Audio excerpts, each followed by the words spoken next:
ஓம் சாந்தி. அவ்யக்த சமிக்ஞை 13 जून 2024। आप सबको अपनी प्राप्ति के आधार से, याद के आधार से अनुभवी बनकर दूसरों को अनुभव कराना, यही है वास्तविक सहज राजयोग या कर्मयोग की परिभाषा।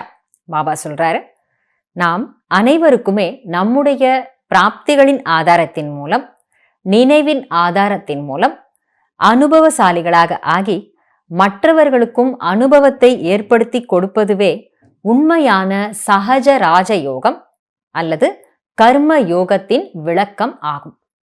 உண்மையாக சகஜ ராஜயோகம் அல்லது கர்ம யோகத்தின் விளக்கம் என்ன அப்படின்னா, நாம அடையக்கூடிய பிராப்திகள், நாம பாபாவினுடைய நினைவுல இருந்து அடையக்கூடிய அனுபவங்களின் ஆதாரத்துல மற்றவர்களுக்கும் அனுபவத்தை செய்ய வைப்பதே ஆகும். स्वयं प्रति शांति का या शक्ति का अनुभव किया, ये कोई बड़ी बात नहीं. தனக்காக அமைதியை அல்லது சக்தியை அனுபவம் செய்வது ஒன்றும் பெரிய விஷயம் இல்லை. लेकिन अपने याद की शक्ति द्वारा अब विश्व में वाइब्रेशन द्वारा वायुमंडल बनावो. ஆனால் தாங்கள் நினைவின் சக்தியின் மூலம் இப்போது உலகத்தில் வைப்ரேஷன்கள் மூலமாக வாயுமண்டலத்தை உருவாக்குங்கள். உலகத்துல நம்முடைய நல்ல அதிர்வலைகள் மூலமாக நல்ல வாயுமண்டலத்தை உருவாக்கணும்.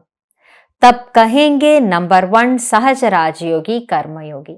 அப்பொழுதுதான் நம்பர் 1 சஹஜ ராஜயோகி மற்றும் கர்மயோகி என்று கூறலாம். எப்ப நாம நம்முடைய நினைவினுடைய சக்தியின் மூலமாக, அனுபவங்கள் மூலமாக மற்றவங்களுக்கு அனுபவங்களை ஏற்படுத்தி கொடுக்கணும்.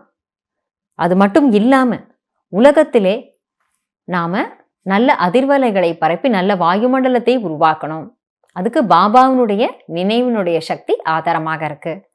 அந்த மாதிரி செய்யும் போது நம்பர் 1 சகஜ ராஜயோகி மற்றும் கர்மயோகி என்று சொல்ல முடியும். அதனால இன்று முழுக்க நாம நம்முடைய உயர்ந்த அந்த ஸ்திதியில இருந்து கர்மங்களை செய்து நல்ல அதிர்வலைகளை உலகத்துக்கு பரப்புவோம். நல்ல வாயுமண்டலத்தை நாம இருக்கின்ற இடத்துல உருவாக்குவோம். நன்றி பாபா. ஓம் சாந்தி.